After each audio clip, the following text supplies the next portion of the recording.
இந்த கௌதம் பைய சொன்ன மாதிரி எதுவுமே நடக்கல. எல்லாமே சொதப்பெல்லாம் முடிஞ்சிருச்சு. அவன் என்ன பண்ணிட்டு இருக்கான்னு தெரியலையே.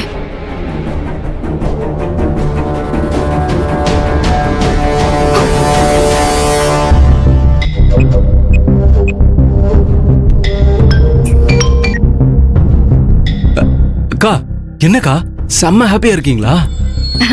ஆமாமா கௌதம், என் நாத்தனாரும் அவ புருஷனும் இன்னைக்கு மறு வீட்டுக்கு விருந்துக்கு வந்திருந்தாங்க. 2 பேரும் நல்லா மூக்கு பிடிக்க வகை வகையா விருந்து சாப்பாட ஒரு கட்டு கட்டிட்டு நாங்க வச்சு கொடுத்த புடவை, பேண்ட், சட்டை, துணிமணிங்க எல்லாத்தையும் சந்தோஷமா வாங்கிட்டு ரொம்ப ஜாலியா ஜோடியா சந்தோஷமா கிளம்பி போனாங்க.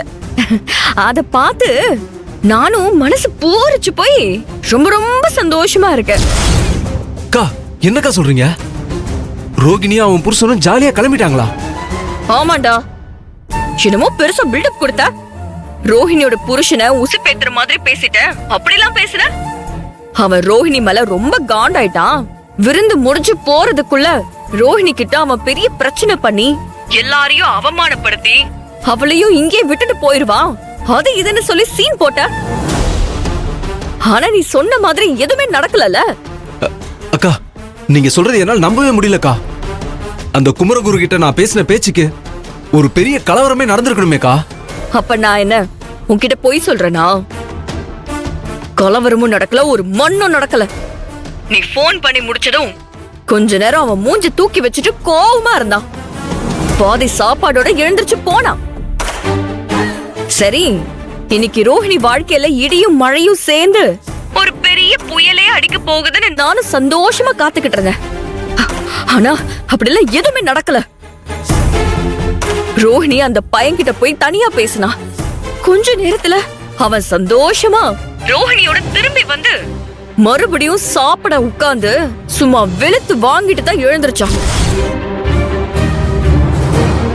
அக்கா, அந்த குமரகுரு இப்படி சரியான 1ஆம் நம்பர் மானம் கெட்டவனா இருப்பான்னு சத்தியமா நான் நினைச்சு பார்க்கலக்கா.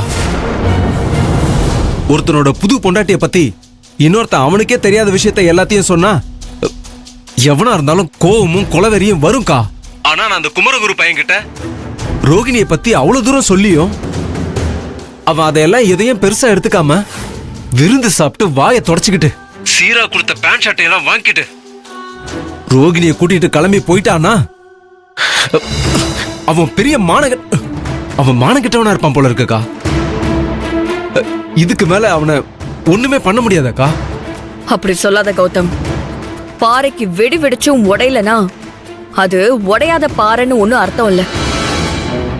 அந்த பாறைய உடைக்கிற அளவுக்கு நாம வெடி வைக்கலன்னு அர்த்தம். அக்கா, நீங்க என்ன சொல்ல வரீங்கக்கா? அடுத்ததா நாம வைக்கிற வெடி எப்பேற்பட்ட மலையையும் உடைச்சு சுக்கு நூறாக்குற பெரிய வெடியா இருக்கணும்னு சொல்றேன். அக்கா, இதுக்கப்புறம் என்ன பண்றதுன்னு சத்தியமா எனக்கு தெரியலக்கா. நீங்களே ஏதாவது ஐடியா இருந்தா சொல்லுங்கக்கா. சொல்றேன் கௌதம்.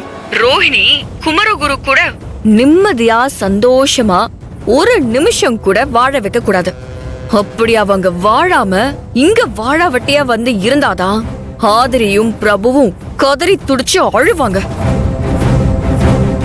அதுக்கு ஆரம்பமா இன்னைக்கே இப்பவே நைட்டோட நைட்டா நீ ஒரு விஷயம் பண்ணணும். என்ன பண்ணணும்க்கா?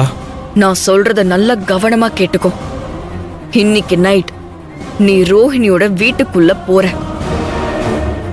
ரோஹிணியோட ரூம்ல நீயும் அவ கூட ஒன்னா தங்குற.